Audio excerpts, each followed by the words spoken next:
Aujourd'hui, on sort et très légèrement de l'hibernation. C'est le moment de lire un poème que j'aime beaucoup, d'un auteur que je connais mal, Pause endormie. On est dans un recueil dont j'ai déjà parlé une fois pour son début d'Ève à Jésus. C'est pas exactement le début, tout ça, mais je l'explique. Et qui est La légende des siècles de Victor Hugo. Je suis pas très hugolienne, c'est pas quelqu'un que j'ai voilà, cette habitude de lire. En tout cas, il est clair que La légende des siècles est un très très grand recueil. Là, je prends pas du tout l'édition dans laquelle je l'ai lu, mais celle que j'ai chez moi, c'est-à-dire l'édition de la Pléiade. Celle de Jacques Truchet, je sais pas de quand il date, mais il doit pas être récent celui-là. 1950. Alors, je vais quand même faire un petit aparté sur les Pléiades. J'ai beaucoup de Pléiades. Enfin, j'ai beaucoup de Pléiades. C'est-à-dire que si vous comparez aux bibliothèques des grands universitaires, lettrés, etc., qu'on peut voir parfois dans les interviews, on a souvent des films, enfin des cadres avec les Pléiades derrière. Bah là, j'y suis pas. Voilà. Et ouais, je sais pas, la bibliothèque de Guillaume Singal, par exemple. Mais mon rapport aux Pléiades, il est un peu... alors, je suis comme tout le monde, hein, moi, c'est vrai que les Pléiades, j'ai commencé à vraiment en avoir... Enfin, comme tout le monde. C'est-à-dire que c'est très marqué par ma formation. C'est un truc que j'ai vraiment commencé à avoir en étant cagneuse. Et j'ai vu en Cagne les copines se faire offrir ou se voir offrir pour Noël le Pléiade Racine, etc., etc., ce genre de choses. Et je vois bien, quand je vais en librairie, les grands murs de Pléiade, je sais très bien le prix d'un Pléiade neuf. Mais depuis 2005 que j'ai mon bac et j'ai fini officiellement mes études donc en 2019, les Pléiades, bah, j'en ai acheté beaucoup. Mais au total, je crois que je n'en ai acheté que 2 ou 3 neufs, moi-même. Et on m'en a offert, ma mère, euh, à 2 reprises des coffrets. Le coffret Beauvoir, le coffret London. Et notamment pour avoir le cadeau, l'album, là, au moment de Noël, janvier, en plus. Et ce n'est clairement pas en fait en achat neuf que j'ai les Pléiades, c'est en achat d'occasion. Et notamment celui-ci, c'est pour ça qu'on est dans du vieux Pléiade et que je peux lire, j'en ai qui est juste là en vieux, la première édition de Proust. Hop, donc c'est pas l'édition Tadier, c'est l'édition d'avant de Clarac et Ferré. Et on peut voir, ben non là on le voit pas, donc là hop, c'en est un qui est complètement éclaté, sans rhodoïde. Là j'ai le rhodoïde, je l'ai 2 fois à la recherche, mais que dans cette édition là, l'édition... Oh là là, j'ai tordu une page, ça, je m'en veux. L'édition, alors celui-là il est torchonné, mais c'est pas moi qui l'ai fait. Hein. Là par contre c'est moi, je m'en veux. Parce que je me suis endormie dessus. Euh, dans une autre édition, je les ai avec, en fait, ici, carrément le tour blanc. Comme ça se faisait dans les années 30-40, je crois. Et les cartons ont changé. Les cartons anciens, ce sont des cartons gris. Alors qu'aujourd'hui, ils sont beaucoup plus jolis, les cartonnages.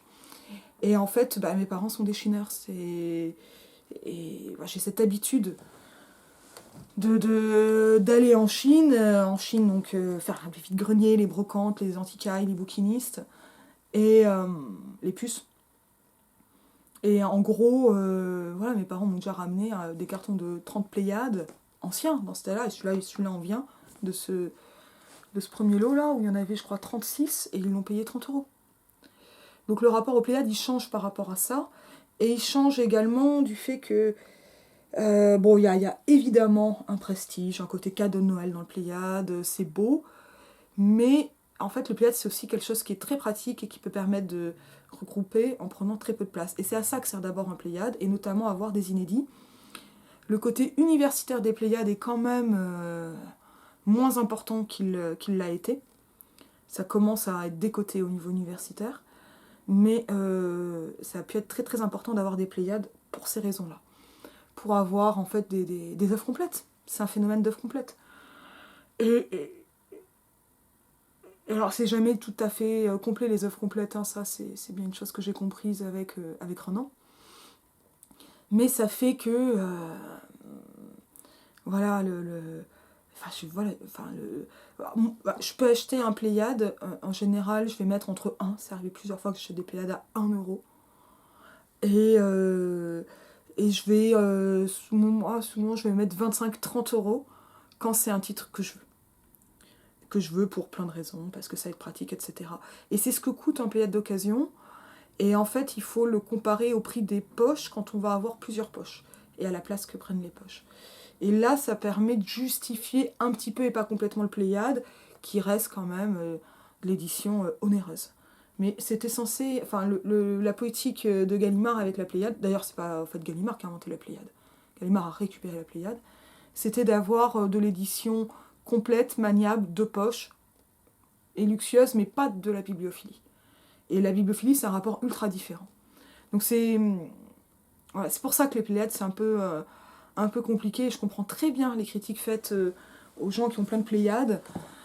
Et je sais que BHL a pu acheter du Pléiade en mètre linéaire pour son riad, etc. Enfin, voilà, c'est quelque chose qui existe avec les Pléiades, mais il y a d'autres usages et d'autres façons d'avoir des Pléiades. Bon, bah oui, non, mais c'est vrai que moi j'aime bien les Pléiades, voilà, ils sont pratiques. Mais en fait, je crois que quand on en voit comme ça qui sont... et encore, c'est pas le plus dégueu que j'ai. Ça permet peut-être de désacraliser l'objet livre, et notamment l'objet Pléiade appartenant à une collection importante, etc. Je crois que c'est important de désacraliser. Évidemment que Gallimard joue beaucoup sur le côté prestigieux de la Pléiade. Bon, on va se rappeler que c'est Jean d'Ormesson qui fait partie de leurs plus grosses ventes. Hein. C'est pas toujours qualitatif le Pléiade. Et puis en plus, il y a plein de questions de ils ont les droits, ils n'ont pas les droits. Voilà. Si vous voulez les éditions mises au point dans la Pléiade, achetez les poches de Gallimard. Ce sont les mêmes textes. Voilà. Les notices peuvent se retrouver, etc. Il va y avoir parfois moins de textes que dans la Pléiade. C'est là en fait que ça va se jouer. C'est ce genre de choses. Mais c'est clair que quand on trouve des lots de Pléiade à pas cher, on a un peu tendance à les acheter parce qu'on a un peu tendance à accumuler chez moi. Voilà, c'était l'aparté. On passe à la légende des siècles avec Victor Hugo. On est dans les grands classiques des débuts de la Pléiade et Boz endormi.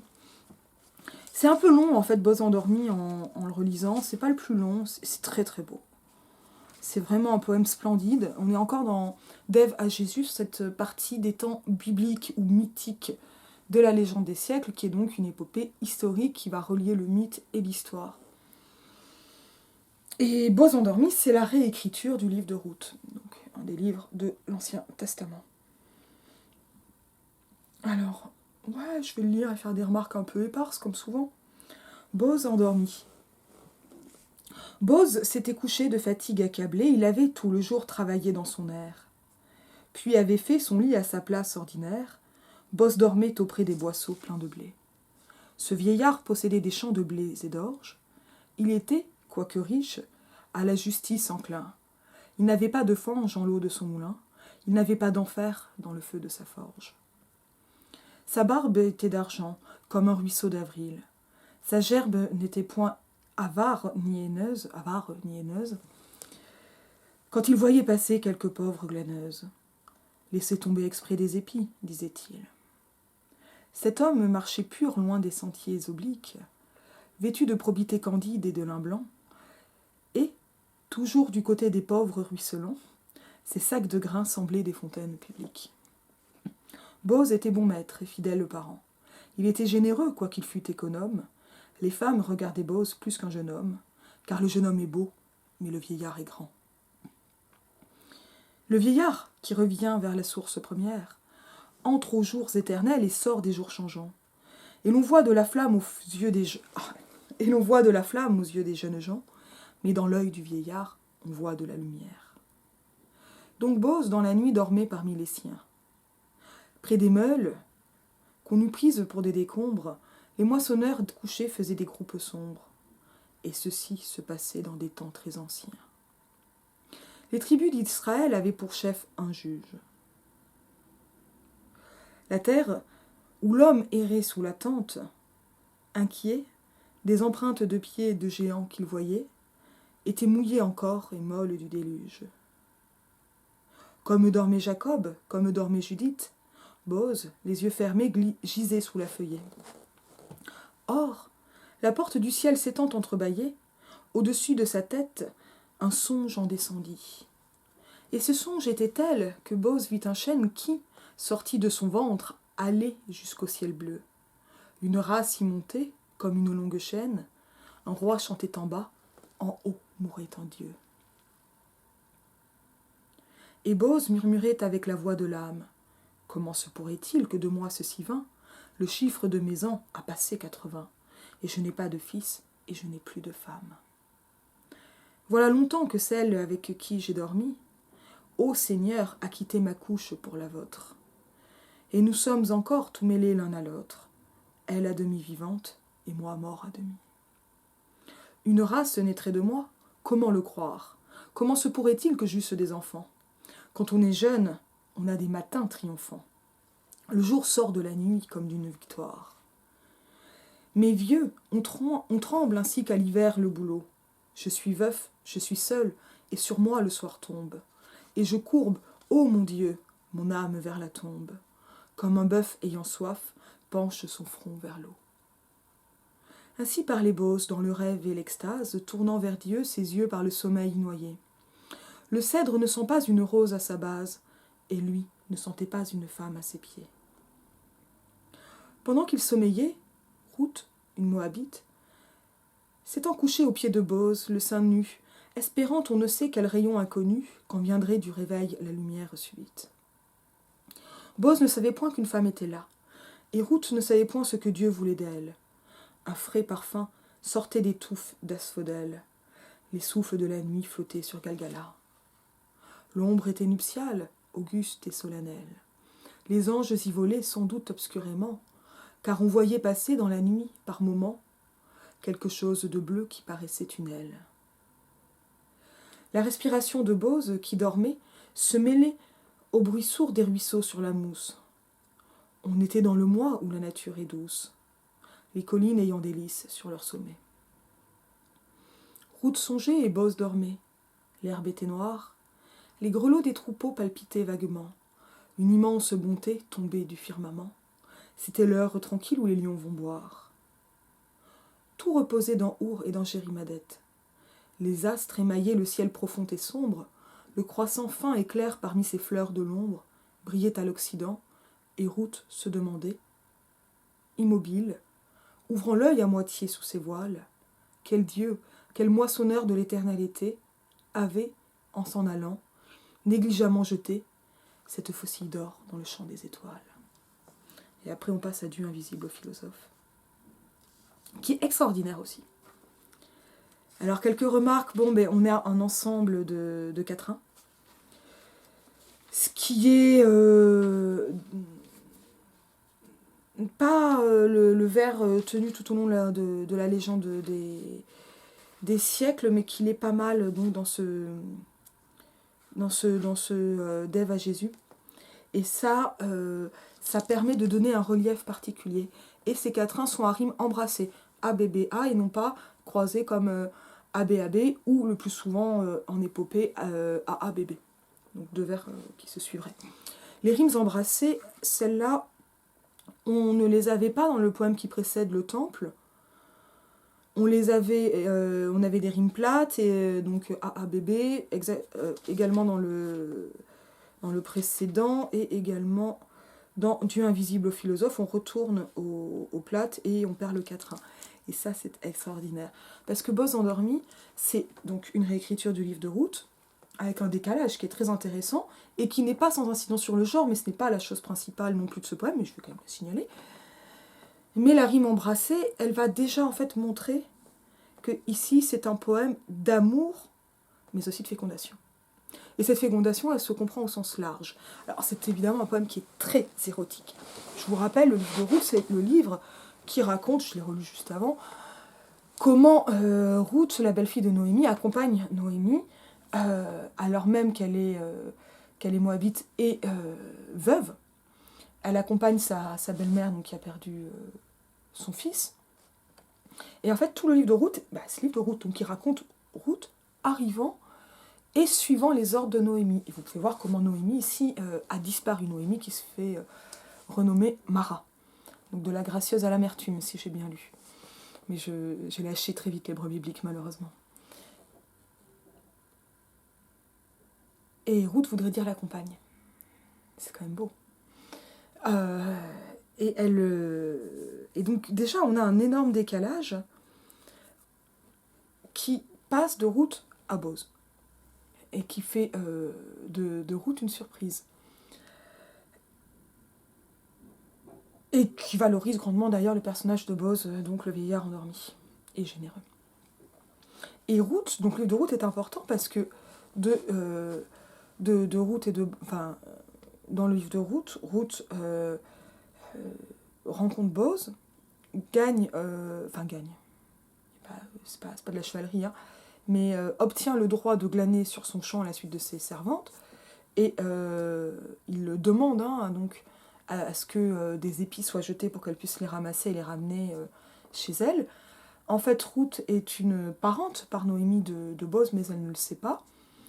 Ruth le comprend, et Noémie le comprend, et demande à Ruth d'aller dormir au pied de Boz, qui la nuit se réveille. Alors avec un petit stratagème, Ruth fait découvrir le pied de Boz pour qu'il se réveille parce qu'il a froid. Il découvre Ruth et finit par l'épouser. Donc c'est moins érotique dans la Bible, mais je ne sais plus si c'est juste avant ou juste après le Cantique des Cantiques. Donc on est quand même dans ce moment-là. Et finalement, c'est comme si le Cantique des Cantiques avait infusé sur le livre de Ruth dans la poésie hugolienne, sous l'œil d'Hugo. Et dans le même temps, donc on a ce recadrage, c'est de cette union que naîtra, je crois, David, et ensuite donc Jésus. Et c'est ça, cette race qui sort du ventre de Boz. Mais beaucoup de choses ne sont pas dans le livre biblique tel que le réécrit Hugo. Pourquoi il le réécrit ainsi ? Il va le réécrire avec d'autres motifs. Le motif du rêve, qui est une extase, une apparition de Dieu, une épiphanie, se trouve ailleurs dans la Bible. Mais ici, cela va permettre de dire une union qui ne se fait pas encore, mais qui va se faire, et hors de tout lien contractualiste, donc de tout lien du mariage. Parce que cette union, elle est en fait dans la lignée hugolienne, et notamment de la légende des siècles, sacralisée justement en tant que fécondante, et directe, en fait, en dehors donc, de cette question de l'union. Je reviens au début. Donc, Boz endormi, finalement, ici, on voit bien donc, déjà ce premier décalage de la jeune femme sur le vieillard. Ça, évidemment, ça va donner un relief particulier au vieillard, et ça va effacer et la jeune femme, et surtout sa belle-mère qui n'apparaît plus du tout. Et ça lui supprime, si on le dit en des termes un peu contemporains, toute agentivité, toute initiative ou décision, on pourra le voir, puisqu'elle ne sait pourquoi elle vient. Donc en fait, ce qui était le stratagème de la belle-mère devient un signe de Dieu, par l'effacement. Et ça permet d'augmenter la sacralisation de la scène. Il ne s'agit pas uniquement mais je pense que c'est quand même là, mais de renforcer le rôle masculin. En effaçant un des personnages féminins, ce qui se trouve, c'est donc d'un côté une masculinisation de l'histoire, mais une sacralisation par sa simplification. Donc Boz s'était couché de fatigue accablé, il allait tout le jour travailler dans son air, donc son air c'est le champ, puis avait fait son lit à sa place ordinaire, Boz dormait auprès des boisseaux de blé. Ça nous ramène vraiment dans le récit biblique, mais ce n'est pas le début, puisque le début c'est le départ de Ruth et de Noémie. Mais on va être dans une scène qui est proche de ce qu'on peut appeler les glogues ou des scènes bucoliques, avec ce vieillard endormi dans les blés. Ça va nous montrer son opulence, sa fatigue, son travail. Vous vous souvenez, le laboureur et ses enfants prenaient de la peine, etc. Et nous montrer sa simplicité alors même qu'il est riche. Dans le mythe, c'est un moment qui est lié quand même à la moisson, le fait de dormir dans les blés. Ici, c'est ramené à une place ordinaire. Et ça nous fait du vieillard une figure absolument mythique. Et encore plus mythique que le vieillard dans le contexte vétérotestamentaire. Ce vieillard possédait des champs de blé et d'orge. Il était, quoique riche, à la justice enclin. Ça nous rappelle quand même qu'Hugo n'a quand même pas tendance à valoriser la richesse, mais cette simplicité, donc elle apparaît ensuite par la double négation. Il n'avait pas de fange dans l'eau de son moulin, il n'avait pas d'enfer dans le feu de sa forge. On est bien dans l'églogue et dans la simplicité vétérotestamentaire, donc de l'Ancien Testament, simplicité qui passe donc par le parallélisme de construction, il est négative. Il est défini parce qu'il n'a pas, alors même qu'on vient de dire qu'il était riche, avec les champs de blé et d'orge, mais, je sais pas ce que me dit la note. Oula, je sens qu'elles vont être compliquées les notes. Non, ça va, c'est pas trop compliqué. Zoom. Alors, page 34, qu'est-ce qu'il nous dit? Qu'est-ce qu'il nous dit, monsieur? Voilà, donc Messerie daté de 59. Il n'avait pas de nuit dans l'eau de son moulin, plutôt que de fange. Bon, ça, je sais pas ce que ça veut dire. Ouais, ce sont juste les variantes en note. Mais ça nous ramène à cette simplicité qui n'est pas celle d'un paradis, mais celle d'un temps mythique. Et donc, d'un âge d'or, on est dans d'Ève à Jésus, donc dans ces temps mythiques de la légende. Et on peut bien voir comment l'absence va finalement le caractériser plus que la richesse. On a ensuite poursuite du portrait, donc orge rime avec forge, enclin moulin, etc. Sa barbe était d'argent comme un ruisseau d'avril. Ça va nous donner la couleur, mais évidemment, par la mention de l'argent, on a une valorisation du personnage et la comparaison à un élément naturel comme le ruisseau ramené à un mois printanier nous ramène à la reverdie, donc le grand motif du Moyen-Âge, les jeunes hommes au début du roman de la Rose par exemple, mais et puis le printemps c'est la fécondité, c'est l'éveil. Mais en même temps, la comparaison avec un élément du paysage participe de cette églogue et de la simplicité de ces temps mythiques. Sa gerbe n'était point avare ni haineuse, donc la gerbe c'est vraiment ce qui a été ramassé. Et donc avec cette espèce d'hypallage où ces traits de caractère sont ramenés à sa gerbe et qui donc annoncent les actions qui arrivent dès le troisième vers de ce quatrain, quand il voyait passer quelques pauvres glaneuses, laisser tomber exprès des épis, disait-il. Qu'est-ce qu'on va avoir ici? Alors, le discours rapporté ainsi, ça c'est aussi très vétérotestamentaire, ça va donner une simplicité. Le camp va montrer une récurrence, alors que dans le récit de la Bible, c'est un événement singulier.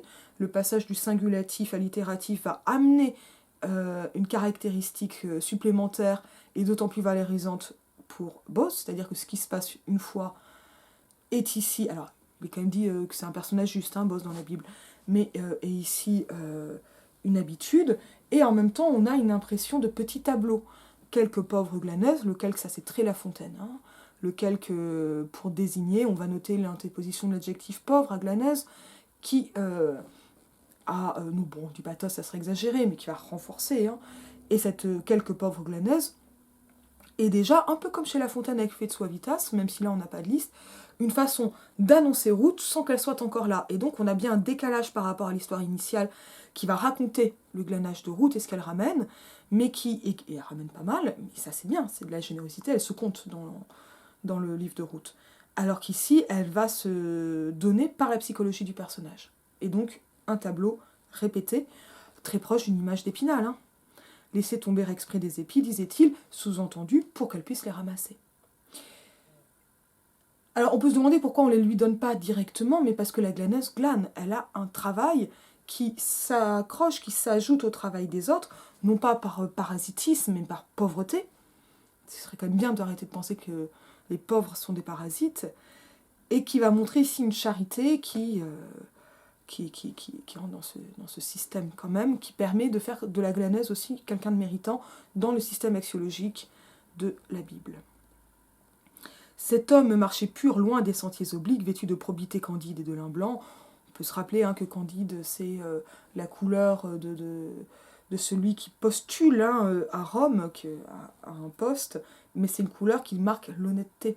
Donc vêtu de probité candide, on a comme une condensation, ça c'est vraiment des trucs de latiniste, c'est très 19e, où en fait son caractère devient son vêtement, et on peut noter le zeugme de probité candide et de lin blanc, mais qui n'en est un qu'en apparence quand on se rappelle ses origines antiquisantes.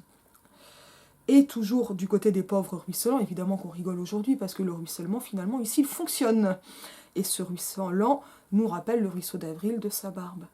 Et donc, il est lui-même comme un élément du paysage, et le partage se faisant dans le paysage. Partage du ruisseau qui court et coule, qui devient celui du partage donc du blé. Donc ruisselant, ces sacs de grains semblaient des fontaines publiques, en ce qu'ils sont tout verts. Et donc là, on a bien quelque chose qui est renforcé par rapport au livre de route, mais qui, voilà, par la comparaison, prolonge cette métaphore aquatique. Boz était bon maître et fidèle parent, il était généreux quoiqu'il fût économe, parce qu'il n'est pas dispendieux, et ça va l'éloigner des figures prodigues, et ça participe de sa valorisation. Les femmes regardaient Boz plus qu'un jeune homme, car le jeune homme est beau, mais le vieillard est grand. Alors ça, c'est pas du tout dans le livre de la Bible, et alors là, j'ai quand même l'impression qu'il y a quand même un peu d'autoglorification chez Hugo, avec cette mise en concurrence du jeune homme et du vieillard, la beauté, la grandeur.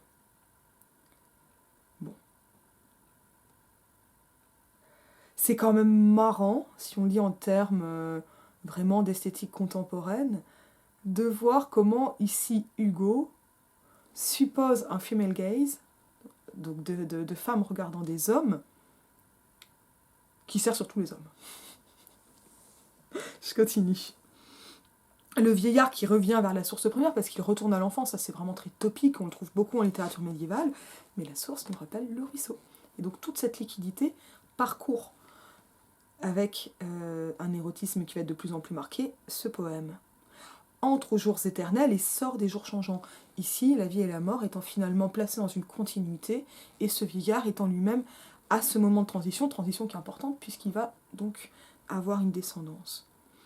Et l'on voit de la flamme aux yeux des jeunes gens, mais dans l'œil du vieillard, on voit de la lumière. Donc toujours cette concurrence. Et ici, la flamme et la lumière. La flamme pouvant être ramenée au désir ou à la vivacité. La lumière étant bien plus divine et aussi bien plus finalement météorologique ou cosmologique, et donnant donc cette grandeur cosmique au vieillard. Donc, Boz, alors on a un astérisque. Dans la nuit dormait parmi les siens, près des meules qu'on eût prises pour de décombres, les moissonneurs couchés faisaient des groupes sombres, et ceci se passait dans des temps très anciens. Alors ça c'est intéressant, la mention temporelle elle n'apparaît qu'ici, et très ancien va rimer avec les siens. D'une façon assez riche, ramenant à cette impression d'un âge d'or dans des âges mythiques où tout le monde est frère. Et ça nous rappelle comment les animaux partageaient leur haleine sans s'entre-dévorer. Là on est quand même seulement au niveau de l'humanité, mais permet de donc redonner encore cette image de tableau en l'inscrivant dans une temporalité qui est aussi celle d'une fraternité universelle, ou au moins d'une famille universelle. Alors j'ai un peu envie de dire aussi d'un patriarcat universel, ça n'est pas vraiment distingué chez Hugo. Patriarcat mythique. Les tribus d'Israël avaient pour chef un juge, la terre où l'homme errait sous la tente, inquiet des empreintes de pieds de géants qu'il voyait, était mouillée encore et molle du déluge. Ça c'est pour nous ramener à l'Antiquité, mais cette terre mouillée et molle annonce l'érotisme, et cela par un parallélisme entre la terre et la femme, et bientôt cette femme ce sera Ruth. On l'avait déjà ce parallélisme avec la figure d'Ève, très important.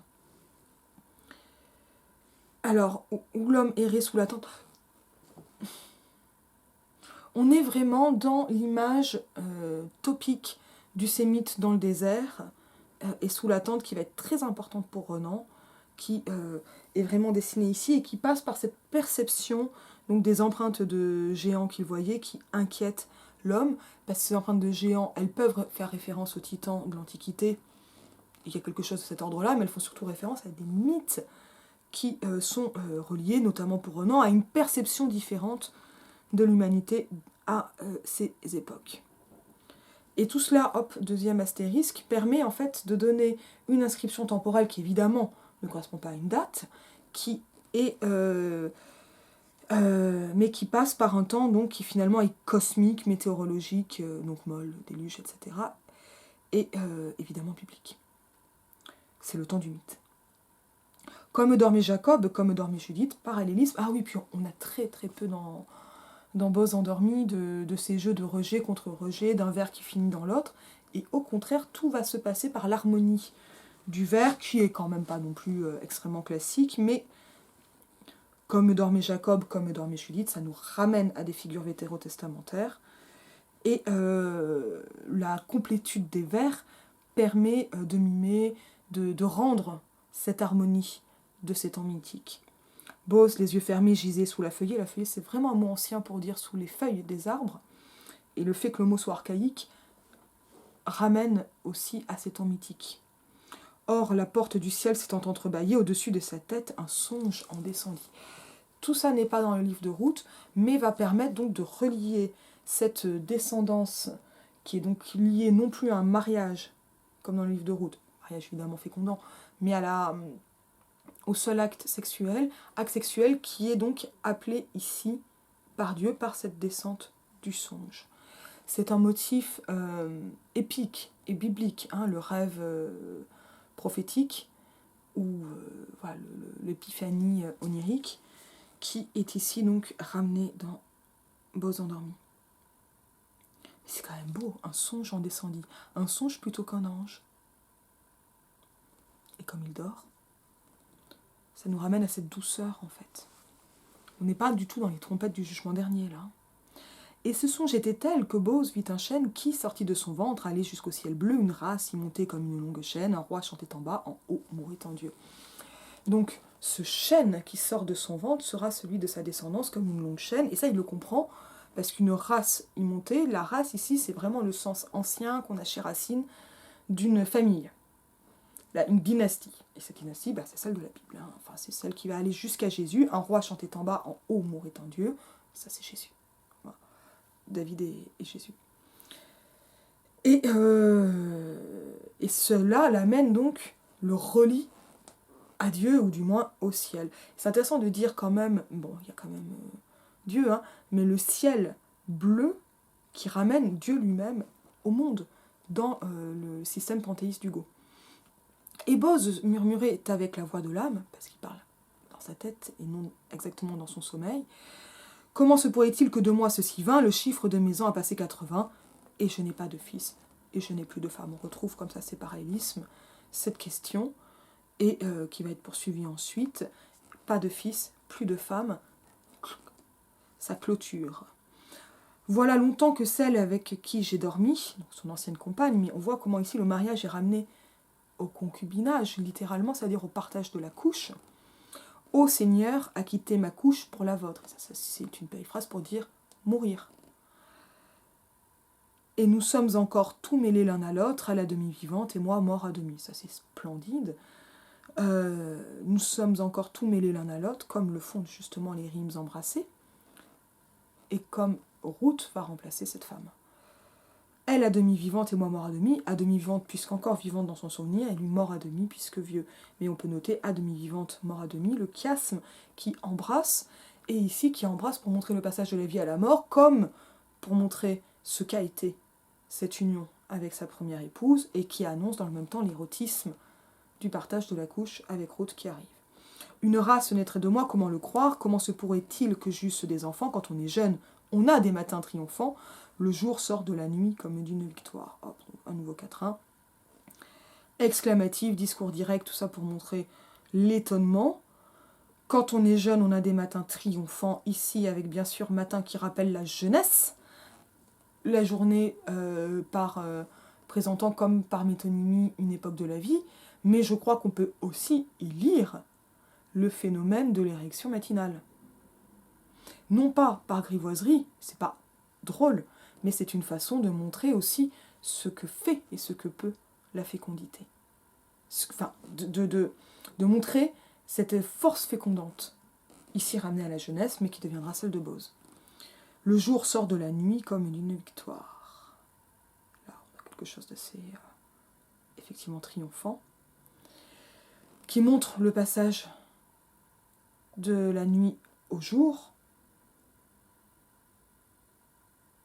et également l'entrée dans la nuit érotique. Mais vieux, on tremble ainsi qu'à l'hiver le boulot.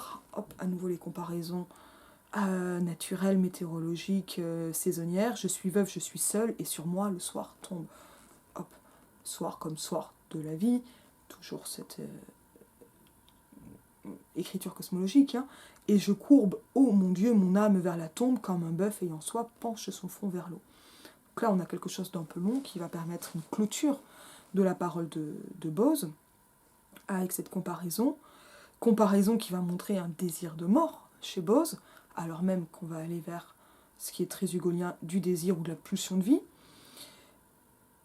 Et ce parallélisme entre le vieillard qui se courbe comme pour tomber dans la tombe, donc c'est déjà une image qui est forte, va être elle-même donc comparée à cette image du bœuf qui boit, et donc un animal, à nouveau dans cette simplicité de l'églogue. Ainsi parlait Bose dans le rêve et l'extase, cette extase étant autant une épiphanie qu'une extase bientôt sexuelle. Sexuelle, c'est cosmologique, hein, la sexualité hugolienne. Enfin, hugolienne poétique. Tournant vers Dieu ses yeux par le sommeil noyé, hop, donc ça c'est le regard intérieur, et c'est vraiment quelque chose de l'ordre de la vision. Le cèdre ne sent pas une rose à sa base, et lui ne sentait pas une rose à ses pieds. Il était, juste avant, il voyait un chêne sortir de lui, le cèdre va ramener en Orient, hein, le cèdre c'est vraiment l'emblème du Liban. Et en même temps, ce qui va jouer ici, c'est la grandeur et l'aspect vénérable du vieillard ramené à un arbre, et de la rose ramenée à une femme.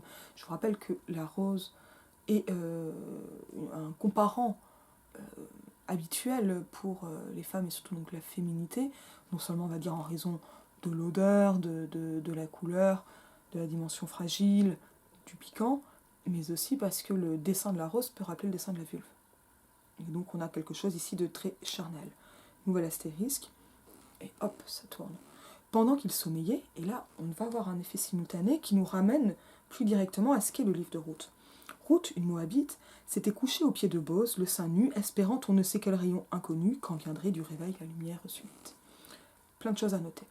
Donc là, on est assez éloigné du livre de Ruth, dans lequel Ruth porte un manteau, et c'est normalement justement Bose qui a le pied nu.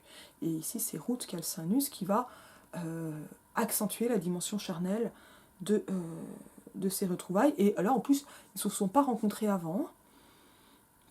Espérant on ne sait quel rayon inconnu, on dirait donc, juste après on va voir, et Ruth ne savait point ce que Dieu voulait d'elle, comme si elle était juste appelée par Dieu, ce qui n'est pas... alors que Dieu a une intercesseuse dans le livre de Ruth qui est Noémie. Espérant on ne sait que... Alors, on peut noter quand même cette rime extraordinaire, Moabite rimant avec subite, et je ne pense pas que ce soit un hasard si ici Hugo nous fait une rime en... Excusez-moi, en bite. Pourquoi? Et surtout, pour ce quatrain, alors j'avais vérifié, le mot bite pour désigner un pénis est quand même attesté vraiment fin 19e, mais là, les sources n'étaient quand même pas très claires. Et je pense, en raison notamment de cette rime, que c'est déjà le cas ici, et on peut noter comment Ruth attend un rayon qui justement a quelque chose de phallique, en étant elle-même le sein nu au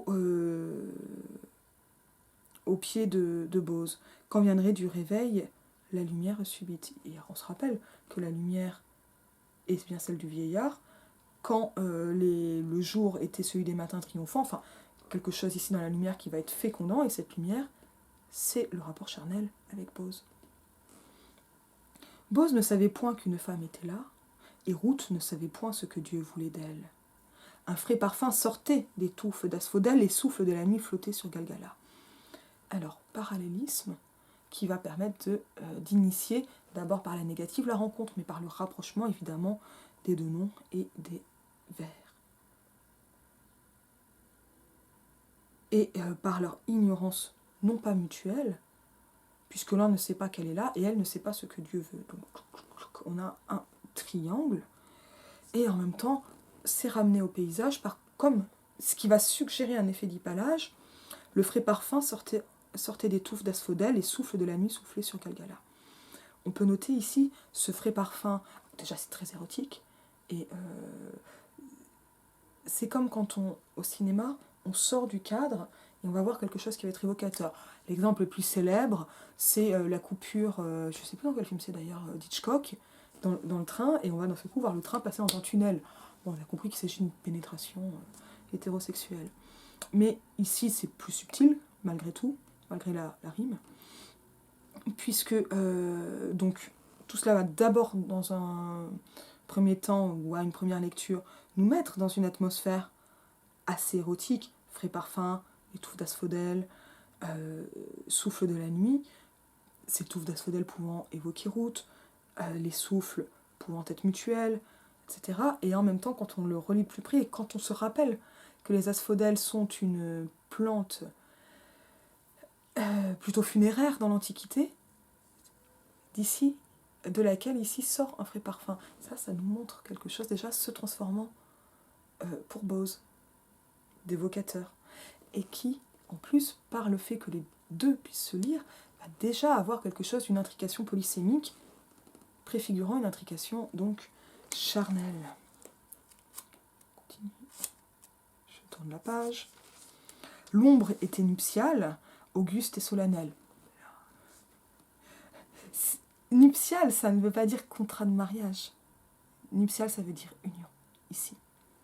Auguste et solennel, les anges y volaient sans doute obscurément quelque chose d'un certain qui rappelle qu'on n'avait pas un ange mais un songe, car on voyait, c'est le narrateur ici qui réapparaît, mais avec une extrême discrétion, passer dans la nuit par moments quelque chose de bleu qui paraissait une aile et dont on n'aura pas d'autre indication. La respiration de Bose qui dormait se mêlait au bruit sourd des ruisseaux sur la mousse. On était dans le mois où la nature est douce, les collines ayant des lys sur leur sommet, hop, et le paysage est toujours plus évocateur. Cette respiration rappelant les ruisseaux auxquels il était déjà comparé, la mousse pouvant aussi rappeler les barbes fleuries et la mousse ramenée au vieillard, ça c'est parce qu'ils ont des poils partout. Mais ici, évidemment, sans grivoiserie, c'est pas rigolo, quoi, vraiment, on n'est pas dans quelque chose où on ricane, mais qui va montrer une union, déjà par l'union du personnage et du monde qui l'entoure, et de l'époque dans laquelle il est, et qui va donc préfigurer cette union avec Ruth, d'où sortira le reste de l'histoire. Ruth songeait et Bose dormait. Et donc ce songe, où on ne sait, songer, où on ne sait s'il s'agit vraiment d'un rêve, ou d'une pensée vagabonde, l'herbe était noire, les grelots des troupeaux palpitaient vaguement, une immense bonté tombée du firmament, c'était l'heure tranquille où les lions vont boire. Je ne sais pas tellement s'il y a beaucoup de lions dans cette région, en tout cas ici, on peut voir comment, finalement, l'indication temporelle est ramenée à la nature, à une nature comme de notoriété universelle, tout le monde le sait, l'heure à laquelle les lions vont boire, et qui ramène donc cette douceur qui est ici proprement panthéiste. C'est Dieu qui envahit le monde, et l'un était tout, et tout était un. Une immense bonté tombée du firmament.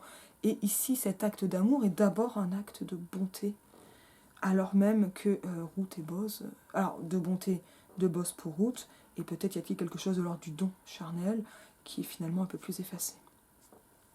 Tout reposait dans Our et dans Jérimadette, les astres émaillaient le ciel profond et sombre, à Jérimadé, pardon, pour avoir la rime.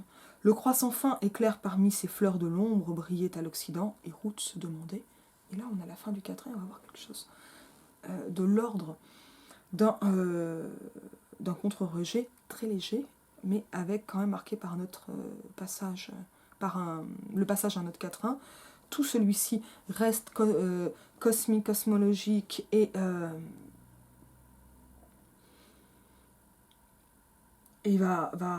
en fait, on va avoir un passage de regard qui va de Bose à Ruth et qui, par justement ce glissement, préfigure l'union elle-même. Immobile, ouvrant l'œil à moitié sous ses voiles, donc elle n'est pas tout à fait nue, mais ses voiles vont reprendre le manteau, et quelque chose de la danse des sept voiles de Salomé, enfin de charnel, d'érotique. Bien sûr, là, on n'est pas du tout dans le motif de Salomé, qui est beaucoup plus raide. Quel dieu, quel moissonneur de l'éternalité, ce moissonneur appelant aussi Bose, avait en s'en allant négligemment jeté cette faucille d'or dans le champ des étoiles. Et donc elle voit donc ce croissant fin et clair, donc la lune, et elle la regarde, et elle songe à Dieu, Dieu qui finalement l'a fait venir ici, donc dans une union qui ne se fait pas encore, mais qui se devine et se dit déjà tout au long du poème. Voilà. Et on en arrive à Dieu invisible au philosophe, qui est moins bon, et qu'on verra peut-être une autre fois, dans ce très très beau poème d'amour qui est Beaux endormis, puisque c'est aussi un amour que l'on comprend tout consommer quand il n'est qu'un partage de couches avant d'être une union proprement charnelle. Et c'est donc une espèce d'union du monde, c'est la dimension charnelle du monde qui va permettre cette union qui est donc fécondante, la fécondité étant vraiment ici à comprendre comme une force de vie et de création. Je vous dis à bientôt.